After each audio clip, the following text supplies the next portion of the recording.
My husband's mom nearly culled my child to prove my parenting was wrong, so I kicked her to the curb. A year later, she tried to get my daughter removed from school behind my back. I loved everything about my husband, other than his mother. The first time I met her was when she came up to me after our wedding reception. Her dress was an off-white sequined borderline ball gown. "You'll never know him as well as I do," was the first thing she said to me. I swear I thought she was pranking me, but that's when her eyes narrowed and she glared at me like I had just asked to borrow money or something. Well, I'm sure I'll get to know Zach in my own way. My tone was cheery, just trying to keep the mood up, but she didn't respond and just walked over to get ready to eat her meal. And I guess my husband noticed what was going on, because he came over and asked if I wanted to have her kicked out. I shook my head and insisted that we would get along eventually. You see, my parents had me when they were in their early 40s and had already died of old age, so I was stubborn that our future daughter should have a grandmother. I had no idea she was planning on unaliving our future daughter. A year later, our baby Nyla was born. We were lucky enough that my husband was able to fully support me while I became a stay-at-home mom and took care of her. We both loved her so much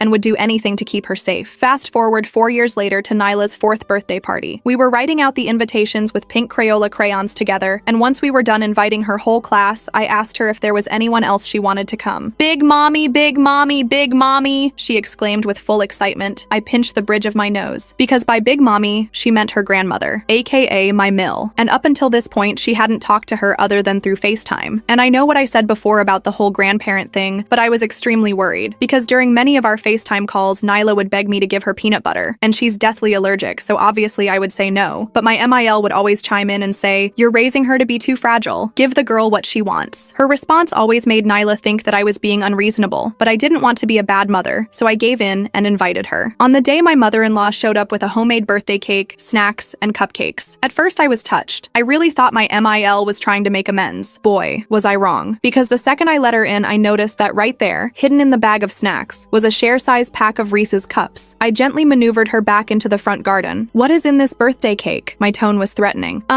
Just like, vanilla." I grabbed it from her and smelled it. Yep, it was peanut butter. "You can either leave all your BS in the car and come inside without it, or drive home." She tried to push past me, thinking I wasn't serious, but I shoved her away. Eventually, she retreated to her car and returned empty-handed. I would have told my husband about it, but the last thing I wanted was for the day to become about my mother-in-law instead of Nyla, so I settled for keeping a close eye on her while making sure she enjoyed the party. The rest of the party was pretty smooth sailing. Pink wrapping paper covered the floor, kids bought music playing, party hats, you know the drill. It wasn't until the end that my mother-in-law burned my entire life to the ground, because that's when Nyla started crying. TBH, at first I thought she just wanted attention, so I let all her friends hug her and ask if she was okay. But after just 30 seconds, she was coughing hard, like really hard. The skin turned red, and she was scratching at her throat. "Sarah," my name. "What did you do?" My mother-in-law screamed like a banshee. I completely ignored her and just focused on dialing 911 with tears in my eyes. Luckily, the paramedics were able to give her a full recovery, because the cause was simple. Someone had given Nyla peanuts. The entire class of moms stared at me while the paramedics interrogated me about whether or not I was neglectful. In the end, they concluded I was a good mom, and they left us alone. But it was still enough to plant the seed that I was unfit to parent. That night, my husband and I were removed from the parent group chat on WhatsApp. My phone was bombarded with texts from parents informing me that they didn't want their child anywhere near my home. It was so overwhelming that I spent the entire night crying into my husband's arms. I really felt like I had let Nyla down. My husband blocked his mom on everything and promised we would never see her again. This calmed me down, but not for long, because the next morning we woke up to a knock at the door. It was CPS. The social worker had tattoos covering her arms, and her face was filled to the brim with Botox. She didn't even say anything, just shoved past me and started opening all of my cupboards. "OMG, what the actual F is this?" she screamed when she spotted a jar of peanut butter. It was at the very top, somewhere Nyla wouldn't be able to reach. "Sarah was right. Your child is better off with her." I buried my face in my hands. "It's my husband's. It's kept where Nyla can't reach it, and I never touch it without washing my hands thoroughly afterward," I explained, trying to keep my voice steady. She raised an eyebrow and wrote something down. "And yet your daughter had an allergic reaction yesterday?" "Yes, at her birthday party. We believe someone gave her something with peanuts in it." "Someone? Or you?" she asked, her pen hovering over the paper. I felt my blood pressure rising. I would never give my daughter something that could cull her. She spent another 20 minutes looking through our medicine cabinet, checking expiration dates on everything, and even opening our washing machine to inspect it. She kept making these judgmental little noises under her breath, clicking her tongue and sighing dramatically. "Is this how you normally keep your home?" she asked, pointing to a single toy on the living room floor, a small stuffed unicorn that Nyla loved to carry everywhere. "Yes, we let our daughter play with her toys," I replied, trying to keep my voice steady, though I could feel my nails digging into my palms. She wrote something down with a dramatic sigh. Finally, she handed me a card with her contact information. information. The edges slightly bent. I'll be filing my report. We'll be in touch about next steps. In the meantime, I suggest you think hard about whether this environment is really suitable for a child with special medical needs. After she left, I called Zach at work. He came home immediately, his tie loosened and his face pale with worry, and we sat down to figure out what was happening. We realized his mother must have called CPS using her own name to make it seem like a concerned third party was reporting us. She's trying to take Nyla from us, I said, my voice breaking. Over my dead body, Zach replied, pulling out his phone to call a lawyer, his knuckles white as he gripped the device. That night, we couldn't sleep. We kept checking on Nyla, making sure she was breathing okay after the allergic reaction. I kept replaying the birthday party in my head, trying to figure out when someone could have given her peanuts. The only person with access to peanut products was my mother-in-law. The next day, I got a text from one of the moms who had been at the party. Just wanted to let you know, I saw your MIL giving Nyla something from her purse when you were cutting the cake. Thought you should know. My hands started shaking so bad I dropped my phone. She had actually done it. She had deliberately given Nyla something with peanuts in it, knowing it could cull her. What kind of monster does that to their own granddaughter? I showed Zach the text, and he went completely white. She could have culled her, he whispered. My own mother could have culled our daughter. We spent the rest of the day documenting everything. The texts from the other mom, the CPS visit, the history of my mother-in-law's comments about Nyla's allergy. We took photos of how we stored the peanut butter safely, and I even recorded a video explaining our allergy protocols. Zach called our lawyer again, who advised us to gather as much evidence as possible, but I had this sinking feeling in my stomach. This wasn't over. This was just the beginning of whatever twisted plan my mother-in-law had cooked up, and somehow, she had managed to turn everyone against us in the process. As I looked at Nyla sleeping peacefully that night, her small chest rising and falling, I made a silent promise that I would protect her at all costs, even if it meant fighting the whole world. I woke up the next morning with my eyes swollen from crying. Zach had already gotten up and was making breakfast for Nyla. I could hear her giggling in the kitchen as he pretended to be a robot flipping pancakes. For a moment, everything felt normal. Then I remembered the CPS visit and my stomach dropped. We need a plan, I said to Zach once Nyla was distracted with her favorite cartoon. Your mom is trying to take our daughter. Zach nodded, his jaw tight. I called the lawyer again this morning. He says we need to document everything and file a formal complaint about that CPS worker. Her investigation was completely unprofessional. I agreed and spent the morning writing down everything I could remember about the visit, the way she pushed past me without introducing herself properly, how she ignored all the safety measures we had in place, the snide comments about my housekeeping. When I finished, I had 3 pages of notes. That afternoon, Zach filed a complaint about the CPS worker's behavior. The person on the phone sounded bored and told us they'd look into it. I didn't have much hope anything would come of it. We need to be proactive, I told Zach that night after we put Nyla to bed. I don't trust that CPS worker, and I definitely don't trust your mom. The next day, I ordered security cameras for inside our house. Nothing creepy, just one for the living room, kitchen, and Nyla's playroom. I wanted documentation of how we actually parented, not whatever twisted version Linda was telling people. I also started keeping a detailed log of everything we did with Nyla, what she ate, activities we did, who she talked to. It felt paranoid, but I needed to have proof we were good parents if things escalated. 3 days after the CPS visit, I took Nyla to preschool. The teacher, Miss Amber, who usually greeted us with a warm smile, barely looked at me. When I tried to chat with another mom I was friendly with, she suddenly remembered she had to make a phone call. Mommy, why is everyone being weird? Nyla asked, her big brown eyes looking up at me. I knelt down and straightened her little backpack. Sometimes grown-ups just have a lot on their minds, sweetie. When I picked her up that afternoon, Miss Amber handed me a note. This was in Nyla's cubby. I didn't see who left it. The note was typed on plain white paper. Real moms protect their kids.